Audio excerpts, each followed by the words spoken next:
Women Taking the Lead, episode 166. I mean, get comfortable with the downs because the ups and downs come in life. And I think not that you want to get comfortable, but at least get used to them happening. And it's not a tragedy. Doesn't have to turn into a drama. Even when your life's falling apart, know that even if you're at your rock bottom, guess what? There's only one way to go, and that is up. So that's the good news. Hello, my name is Jody Flynn, and welcome to Women Taking the Lead, where we are all about creating blasts of inspiration to help you overcome self-doubt so you can lead with confidence, integrity, and a sense of humor. Head over to womentakingthelead.com to join the community and get the resources to support you on your leadership journey. Now, your future awaits, so let's get started. Every child wants to be the hero of their own story. At julescustombooks.com, your child plays the central role in every book, bringing joy and delight when they hear their name and those of their family and friends. Visit julescustombooks.com to make your child the star of the show. Hello, everyone, and thank you for joining us today. I'm here with Dr. Amy Cannatta, who is an international coach, innovative life strategist, and #1 international best-selling author for her book titled PURSEpective, From Ruin to Resilience. She is also a podcast host and a blogger for the Huffington Post. She is passionate about teaching you how changing your perspective can turn tragedy into personal transformation. Focusing on resilience, perseverance, and positivity, she has personally developed a signature coaching program using her DREAM framework, the same strategies she used herself to transform from domestic abuse victim to victor, doctor, and entrepreneur. Her personally developed coaching programs that combine her expertise as an intuitive, holistic chiropractor, business owner, and life coach. When she is not getting caught red-handed with her hand on her secret stash of Sour Patch Kids or getting glares from her teenage daughters for dancing around the kitchen, she can be found enjoying nature. Amy, such a pleasure to have you here. And that is just a little overview for everyone on who you are. So tell us more about you and your own humble beginnings. Oh my gosh. Well, first of all, thank you so much for having me. I can tell this is just going to be a delightful, very upbeat, probably filled with a lot of humor and laughing conversation. So thank you so much for having me. I'm really excited to be here and excited to talk about leadership. It's like such a great topic. I love it. And I'm really excited to be here. So thank you very much for having me, first of all. I guess the humble beginnings part, people that don't know anything about me, I grew up on a farm in rural Connecticut. And when I say rural, I mean, most people don't realize Connecticut is rural, or we do have rural areas. Some people think it's just like Hartford and like the insurance capital and hustle and bustle. But I grew up in a really small town. I graduated, my class was 70 people, very, very small, and grew up on a farm. And that was my humble beginning. And honestly, it's really, really funny because a lot of the traits that I have, as much as it's funny, growing up, I wanted so badly to get off the farm because it was just, I knew at an early age, it wasn't the life I wanted to lead. But looking back on it now as an adult and retrospectively, a lot of the character traits that I have that I would say are part of what make me a leader are the traits and lessons I learned from living life on the farm, which is really interesting because I fought so hard for so long to get off of that and out of that situation. And now looking back on it, it's like I learned so many valuable lessons about life on the farm. So that's a little bit about my humble beginning, I guess. Yes. And you mentioned in your bio, and I'm sure you're going to go into it, that, you're helping people take their personal tragedies and turn them into triumphs. And I often say that to my clients too. It's sometimes our worst experiences that teach us so much because it's when we're in those experiences that a part of ourselves we weren't aware of before comes forth to help us overcome it. And if we had never had those challenges, we would have never accessed that part of ourselves. So it's important sometimes to look back on those events and say, well, yes, I would never wish for them and I would never wish them on my worst enemy. but my goodness, what I learned about myself and what I can take forward and apply to what I have going on now, that those things really tend to be a blessing. So yeah, I have my own humble beginning stories and be like, wow, I couldn't wait to get out of that situation, but look at who it made me now. So I love that you shared that, Amy.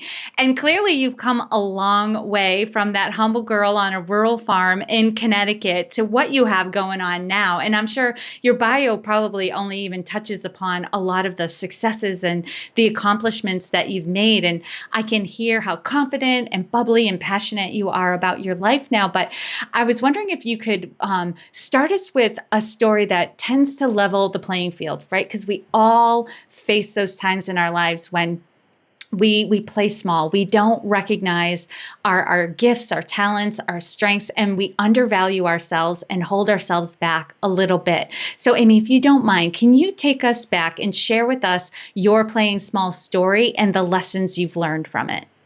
Oh my gosh. Well, yeah, I mean, gosh, it really started, my playing small story really started, when I was 29 years old, and I had my second daughter. And I guess another thing I should share is that I was a straight A student, but a college dropout. So as much as I wanted to get off the farm, I spent my first year of college miserable, and I ended up dropping out of college at 19 and moving away. And I remember at that time, my mom said, one of the biggest things that struck me is like, don't turn into poor white trash was the thing, because I just was escaping. Like, I just wasn't happy. So I spent the next 10 years having all these different odd jobs, and I got pregnant, had one daughter. And then a couple of years later, had my second daughter. And I remember I was 29 and I woke up one day and I was like, I think it was actually after my grandmother passed away. Now, growing up on the farm, my grandmother was more like my mother figure than my mom, because my mom had to work. And so when I lost my grandmother, I went into this kind of like this soul searching mode. And I realized not that being a mother's playing small, because it isn't. I don't want to give the audience the wrong impression, but I knew, like, something inside me was like, gosh, I have a brain. And I knew on some level I was smart, and I knew on some level something was calling me internally that I knew I was destined for more.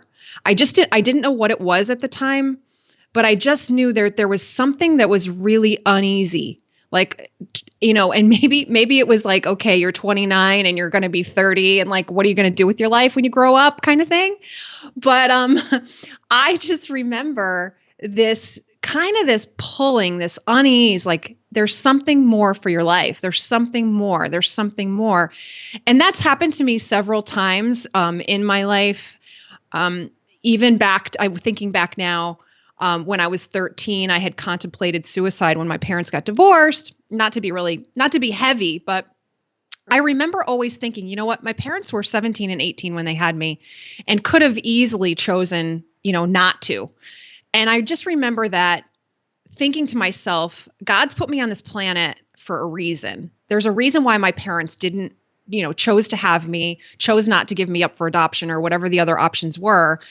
And that one thing, whether you believe in God or you're spiritual or whatever you believe in, I knew my whole life that I was destined for more. I don't know why. I don't know what gave me that impression. Like, who am I to think I'm destined for more? I just knew I had more to give, I guess what it was. So that's when I just made the decision to figure out what that was, which at 29 years old, almost 30 years old, I spent some time trying to figure out what that was. And that led me to chiropractic world. That led me to, I'm going to go back to school to get my doctorate. And it was really, it was comical, because my family was like, well, how are you going to do that? At that time I had my daughter were 3 and like 18 months old. And my family was like, wait a minute, you dropped out of college. You have to go back and start over basically. And you want to keep going, like, to get your doctorate. Like, that's a lot of school. That's a long time. How are you going to do that as a mom? Like, all this stuff. And I didn't know how. I just knew I had to do it. The pieces fell into place, call it divine intervention. I went to work for a chiropractor. I fell in love with the profession before I even started school. And one day he said to me, "Have you ever thought about being a chiropractor?" And I was like, oh, it just hit me. It was that sign, sometimes in life we look for signs, like what's the sign? That was the sign that I needed to say, yep, I'm doing it. That's the sign. I'm signing on the dotted line. I'm going to fill out my application. I don't know how it's going to happen. I didn't worry about the how. I just knew I had a drive inside me to stop playing small. Yeah. And sometimes that's exactly what it looks like, Amy. I love that you tell that story because oftentimes we don't know what it's going to look like on the other side. We don't know how it's all going to happen. All we know is I have to take this step. And I've definitely had those experiences in my life where I'm like, I don't know what I'm doing. I don't know in which, why I need to go in this direction. But whenever I think about going in a different direction, I feel sick to my stomach. So I know this is what I'm meant to be doing. And sometimes that's all the information you have. And you just have to put one foot in front of the other. And I love how you also underscore that, being a mom, that's a tremendous role and it's an honor and it's a responsibility, but it's a facet of who you are. It's not all of who you are. And I think as women, we have to recognize and honor that we are not just one thing. We are not just two things. We are multi-dimensional and all of those parts of us need attention. Absolutely. Absolutely. And, and I think it's funny too. Sitting here thinking it's playing small or having small moments, I think sometimes can be relative because I look at what I have accomplished and I still, even to this day, and it's not a lack of confidence, trust me, it's not a self-doubt, but I still think, you know what, I'm still in some ways, like I could still do more. I could still be bigger. One of my goals right now moving forward is to get on more stages to speak. I haven't done that. I've been on a few, I've given a couple talks, but I'm talking, up leveling that even. So I think sometimes it's relative to where you are in life and business at the moment, right? Mm-hmm. Oh my God, we could go on with this forever because I'm just like, my mind just started going in all these different directions and this could easily turn into a 2.5-hour interview, which I know both of us don't have time for that today. So I'm going to move on and I promise we'll come back to that at some point.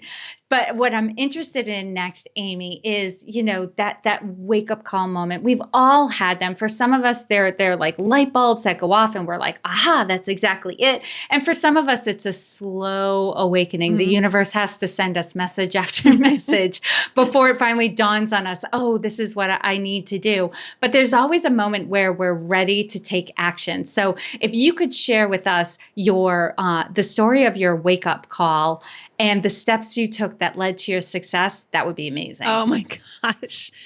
Well, my biggest wake up call came May 21st, 2002. And it's actually the first chapter of my book, PURSEpective. That was my biggest wake up call in my life. And so I'm going to talk about this. May 21st, 2002, I was about to finish up my first year of chiropractic school. And I was sitting there taking a final exam. And I went to school at one of the top 5 kind of like big cities in Connecticut. A lot of crime goes on there. And I was sitting there and trying to take this exam and the police sirens were going off and sirens and everything. And they're getting louder and louder. And most of the time, none of us really thought anything of it because that kind of happened daily around campus. But this particular moment, the sirens started getting louder and louder and louder. And I remember to the point of real distraction, like your eardrums are starting to vibrate. So I look up and my professor in the front of the room and one of my friends, as soon as I look up, they're like, I've got 4 eyes staring at me. And I'm like, and they're just nodding their head and they're like, with that look like, you need to come now. And I was like, oh no, like this is about me and the sirens, like this can't be good, right? This can't be good. So I finished taking I filled in the little bumbles with my number 2 pencil, like we've probably all done at some point in our lives.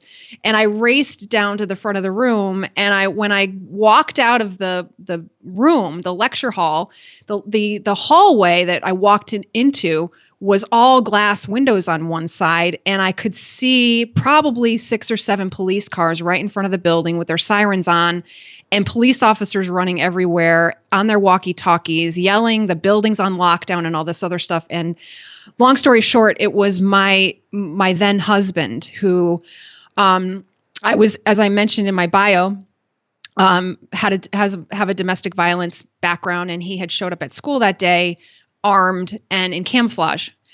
Unbeknownst to me at the time, obviously, I was really shocked.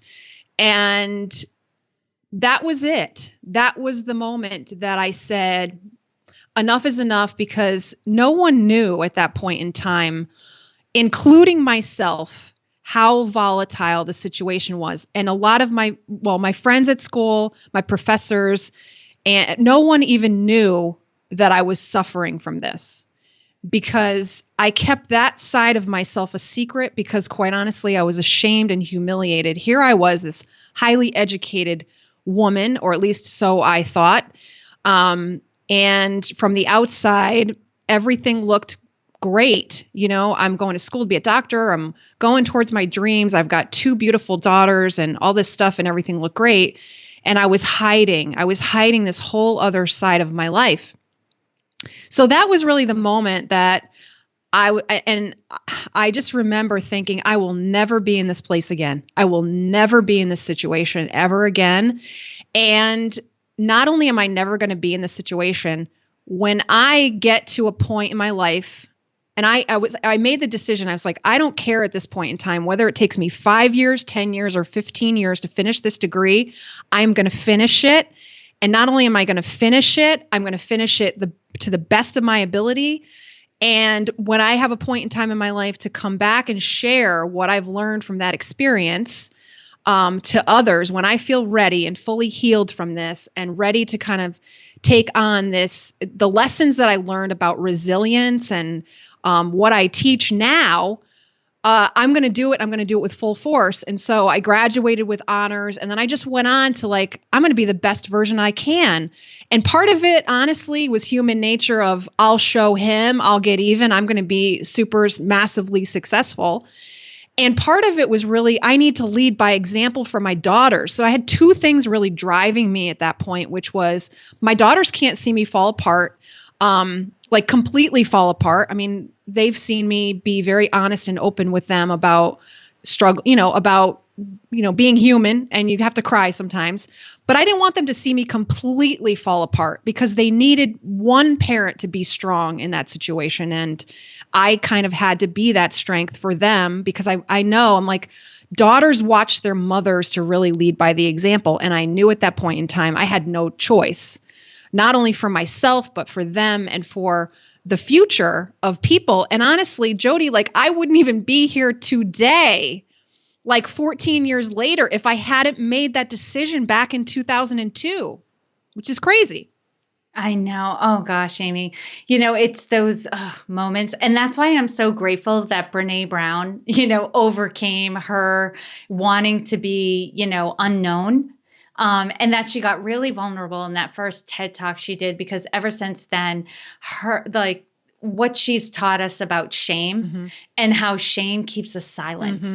And in the moments when we need people the most, we're hiding and protecting ourselves because we're afraid that if people know this thing about us, they'll treat us differently, and, we'll lose people's self-respect. And, that causes not just women, but I want to focus on women for a little bit here, because this is the Women Taking the Lead podcast, but it causes so many women to not reach out to others for support and for help. And, one thing that came to my mind earlier when you were talking about and I want to go to the next level, and I want to do more, and we only have so much time in the day, but we all have this desire to be bigger and to do more. And what popped into my mind instantly was, and we do that by collaborating with others, right? By connecting with others, by, you're going to get on more stages when more people out there know you want to get on more stages, and they're going to help you do it.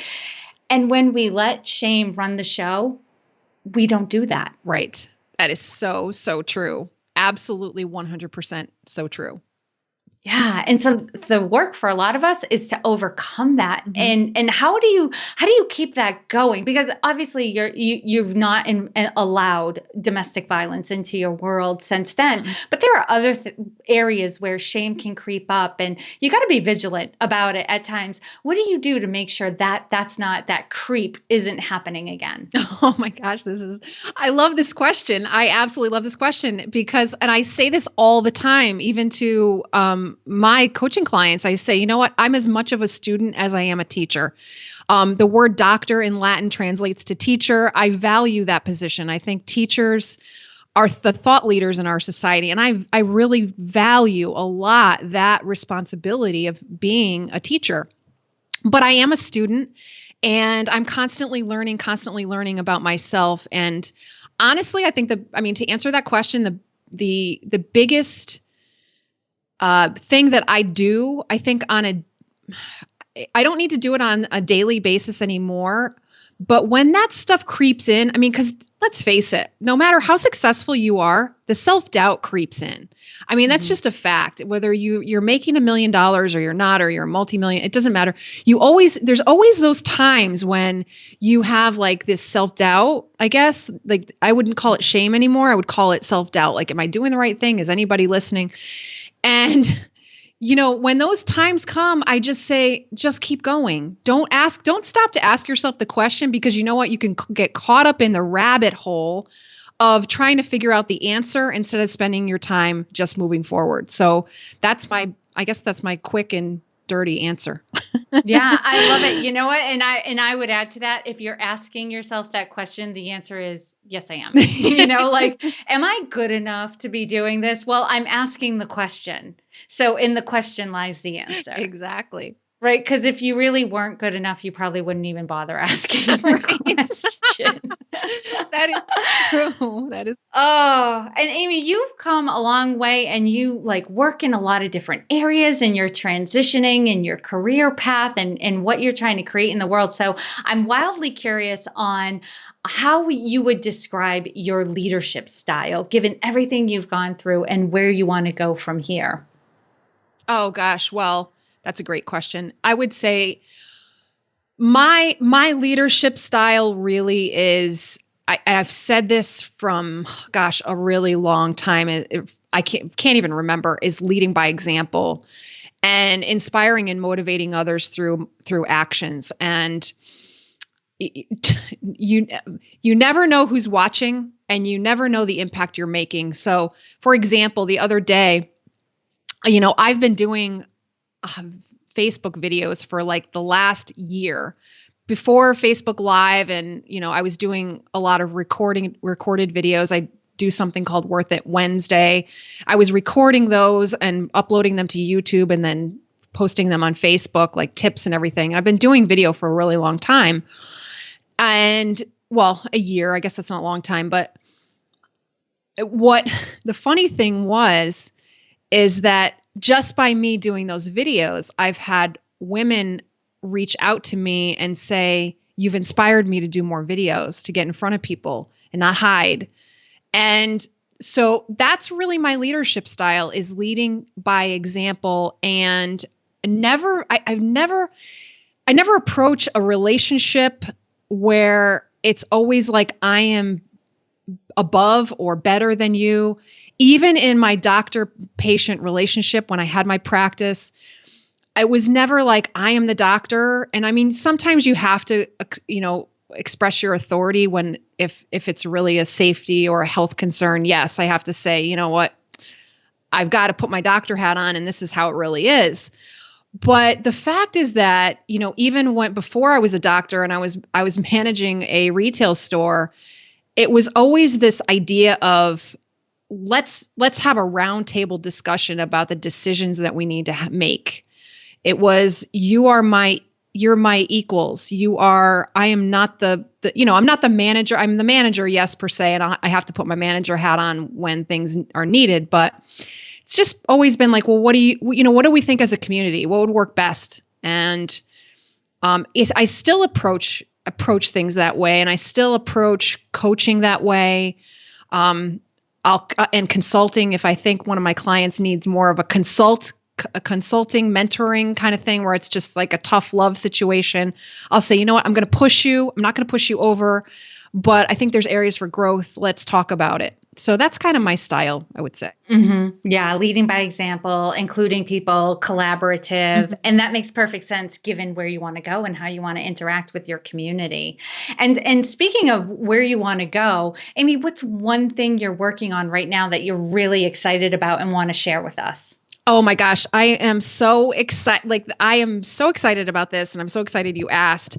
I am just launching actually something called the Dream Framework, and that's why I included it in my bio. It's brand new. I'm actually working on a trademark for it. It is a very simple 5-step framework that anyone can use, and anyone, no matter what stage of life or business they are in, can apply to help you be more resilient. And for me, the word resilience encompasses courage and tenacity. It's not just resilience by itself. I think it encompasses a lot of different facets. I think encompasses, like I said, tenacity and courage and audacity sometimes to go against the grain and be the leader. Kind of think outside the box sometimes. I think that's part of being resilient. But honestly, it is the one trait that will make the biggest difference in your life and in your business when you can practice this and get really good at bouncing back quick and asking yourself those I call them the right questions. If you ask different questions, you get different answers and you get greater results. So if you can think about how to ask yourself different questions, they'll lead you to different answers, a different perspective, and you'll get different results. And that's what my book is all about. But I broke down my book into a very simple 5-step framework that I call DREAM, which is an acronym. And I'm getting ready to, I'm launching it. I'm really, really excited about it. And it's going to, right now, it's a PDF.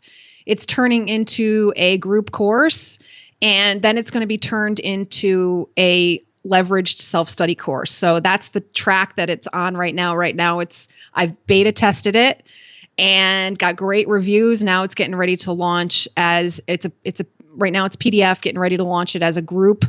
It's kind of a hybrid mastermind one-on-one. It's not really, I wouldn't call it a course yet.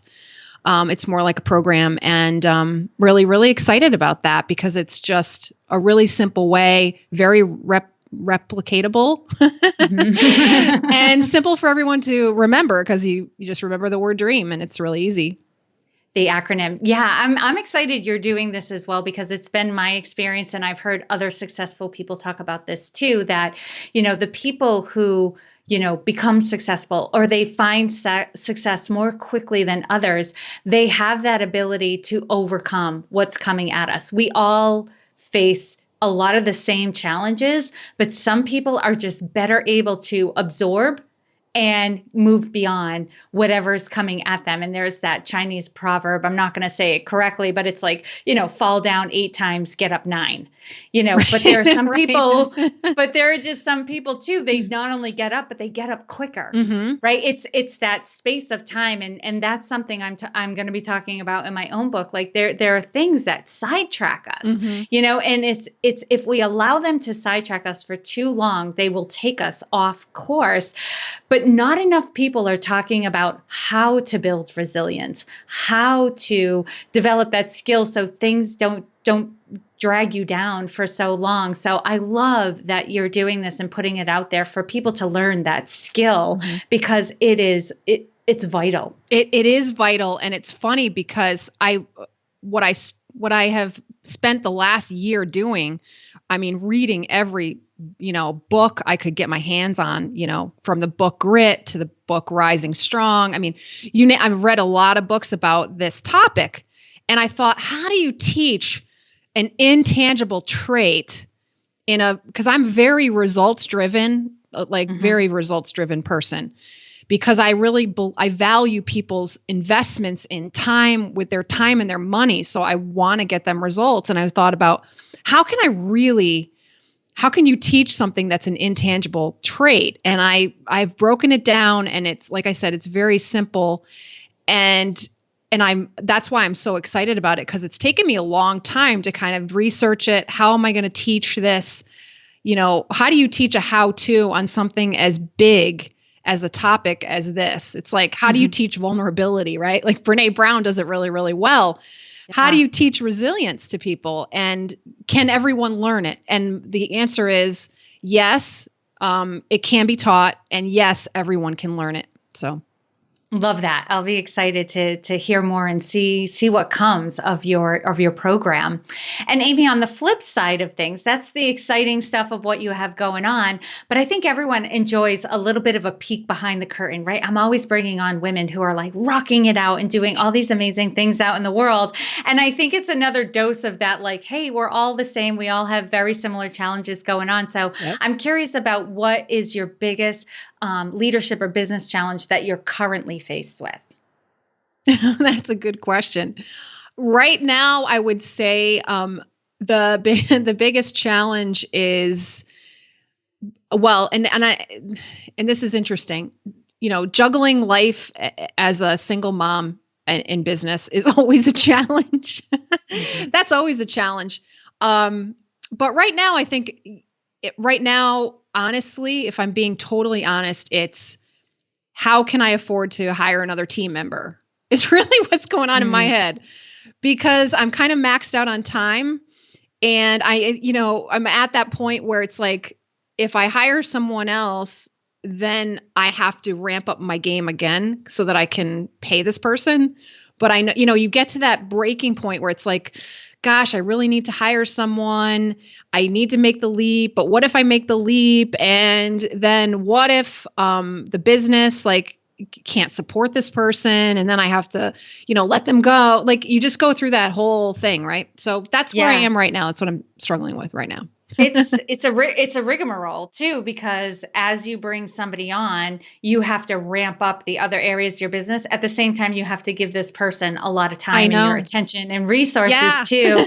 Yeah. So it's almost like you need to have a little bit of a cushion before you do it, but you can't let it go too long, because otherwise you're circling the drain. You're not getting anywhere. You're not going anywhere. So I think that thank you for sharing that and being so open with it, because I think a lot of business owners and women who are entrepreneurs are entrepreneurial, because even women within organizations face this struggle of like, okay, we need a team member, but we don't have the resources to support them. To know that, okay, other people are going through this too, helps us sometimes to just calm down. Yes, it does. and think about the problem in a new way so we can find a solution. So thank you for that. Yeah.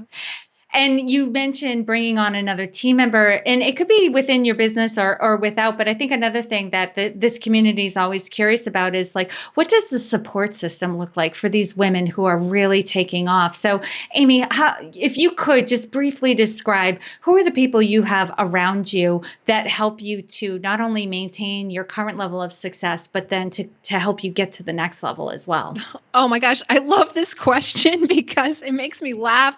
If people knew the army of support that I have behind me, you would just, it's kind of funny. It's definitely not a one woman show. And I honestly don't want it to be. And because you know what, I'll tell you something, I'll be really honest. In the beginning of being a chiropractor, when I first hung up, I got out of school, I hung my shingle up, and I was like, I'm going to be in practice for myself. Cause I've always been an entrepreneur. I hung my shingle up and no one came. And I was like the one woman show. I was adjusting patients and they would leave and I would be making calls. And then I would, do the billing on the back end for the insurance. Like it was all like, it was just like, how many plates can I juggle like a circus? Mm-hmm. And I did that for a really long time until I got, almost got burnt out. And so I've learned that honestly, it takes an army. And I was talking to my friend, I don't know if you know her, Sherry Teagueman. We were talking about it. This question came up and she's like, oh my gosh, I have an army too. Literally. And they're not all paid. So I just want to make sure that the listeners know, I have a team that I pay, but I have an army of support. So, and I have actually learned who I can count on. And one thing to be aware of is pay attention to the people who are cheering you on when you're doing well. Because the ones that you think are your friends that maybe are not cheering you on because they're jealous, and then that's an issue. And I'm speaking to this from experience. So because I've learned who my inner circle of support is, and I have once a week calls with an accountability partner who is a very high achieving woman, and then I have a business coach who I pay. And then I have just lots of, friends and support that I can reach out to if I'm having a bad day, along with my significant other, my boyfriend, who is also great. And so it takes an army, honestly, I've learned. And whether you're paying someone, whether you're, and I have mentors. So, and they're not all paid, and they're mentors of people who don't even know me. So people like Marie Forleo, people like Gary Vee, I call them my mentors, even though they don't know who I am. I watch what they're doing. Tony Robbins, I watch what they're doing. And so that's part of the army of support that I have that, I think is really important for all. You can't do it alone. You just can't. No, I love that. I love that you mentioned the people who you don't pay and some of the people who don't even know you exist, because they are a part of our support system. They are. They are in our, I remember a friend of mine said, hey, if you listen to a podcast every day, that's one of the 5 people you surround yourself with. Exactly. And it really got me to look at how I consume content as well. I really think about who do I want to be inspired by? Who's done what I want to do? That's the person I want to be in their world. And if I can't be in their immediate environment, I want to be watching their videos, reading their books, listening to their podcasts, reading their blog posts, whatever it is, however they're putting their stuff out into the world. I just want to surround myself with them. So Amy, that was a fantastic answer. Thank you. You're welcome. And now we're going to go into a quick leadership roundup. So tell us, what is one practice you have that helps to make you a better leader? Journaling every single day. What is one book that you would recommend to a woman to help her develop her leadership?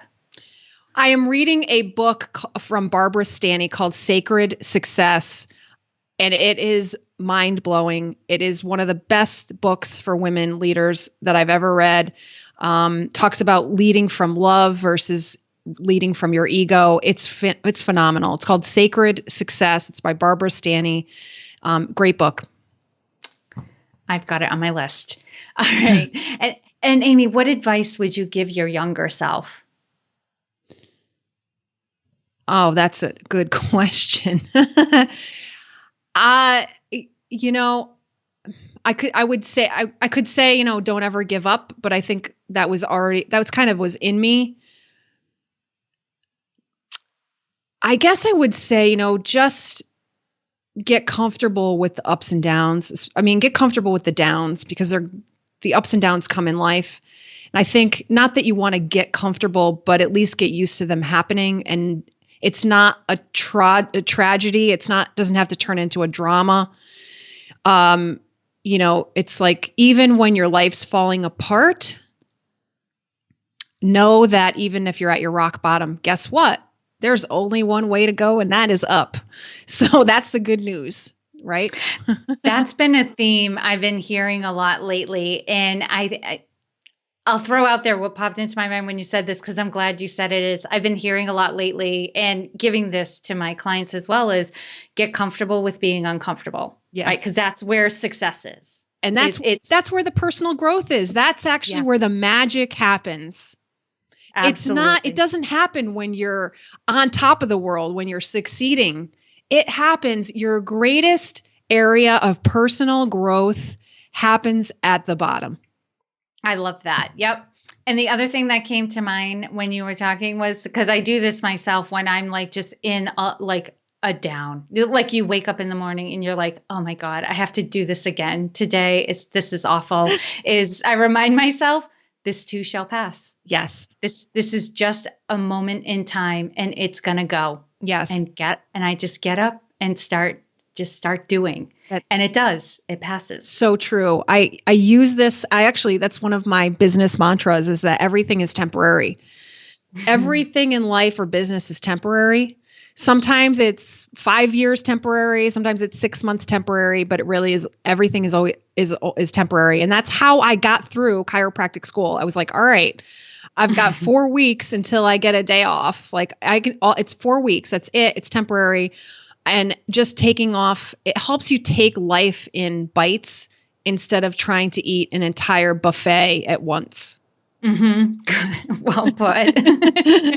And Amy, share with us a success quote or a mantra and why it has meaning for you. Oh, this is my favorite quote.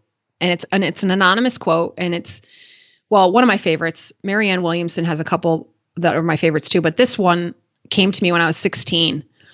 And it is, to be a star, you must shine your own light and don't worry about the darkness, for that's when stars shine brightest. And it came to me at a time when I really needed to hear it most. It was a dark time in my life, actually. And that is something that has gotten me through many times. It's a postcard my mother gave to me when I was 16. And that's just something that has kept me going. Like, even if you don't feel like a star, we talk about the North Star and a compass and following it, and just, when things look tough, find a direction and just go there. And so that's one of my favorite quotes, only because I think it's really impacted my life throughout my life. There's been other quotes similar about shining your light and being, giving others courage to do the same, from Marianne Williamson, another favorite quote of mine. And I'm paraphrasing and not doing it justice, but along the same lines. So those are my favorites. Awesome. And lastly, Amy, what is the best way for this community to connect with you? Best way to connect with me really right now, I've been hanging out a lot on Facebook. You can find me. My business page is Dr. Amy Cannatta. I've been doing a lot more live streaming videos there. You can find me there. They can also find me on my podcast, which is called Concept to Cash Flow. It is for entrepreneurs or anyone. I've got various guests who have taken an idea and turned it into a profitable reality, because everything starts with an idea. When you think about it, even the internet started with an idea. So I talk to all walks of life on the podcast. So they can find me there, find me on Facebook, or visit my website, amycannatta.com. So. All right. And for those of you who are listening, I know you're often on the go or in the car. You can find all the links and resources that Amy shared in this episode at womentakingthelead.com. Just put Amy in the search tab and her show notes page will pop right up. Amy, thank you so much for taking the time to inspire and enlighten us. We are all better for having met you. Oh my gosh. Thank you for having me. It was such a blast. I loved it. And I really appreciate being here. Your website tells a story about your business. At Zebra Love Web Solutions, Millie and her team are going to make sure your website tells the story you want your customers to hear. Connect with Millie at zebralovewebsolutions.com to create the impression you want to make. Thank you for joining me on Women Taking the Lead. Are you ready to take the lead in your own life but need some support? Head over to womentakingthelead.com/contact to introduce yourself. And to strengthen you on your leadership journey, I'd like to send you off with a quote from Marianne Williamson. Our deepest fear is not that we are inadequate. Our deepest fear is that we are powerful beyond measure. It is our light, not our darkness, that most frightens us. We ask ourselves, who am I to be brilliant, gorgeous, talented, fabulous? Actually, who are you not to be? You are a child of God. Your playing small does not serve the world. There is nothing enlightened about shrinking so that other people won't feel insecure around you. We are all meant to shine as children do. We were born to make manifest the glory of God that is within us. It's not just in some of us, it's in everyone. And as we let our own light shine, we unconsciously give other people permission to do the same. As we are liberated from our own fear, our presence automatically liberates others. Again, thank you for joining with me, and here's to your success.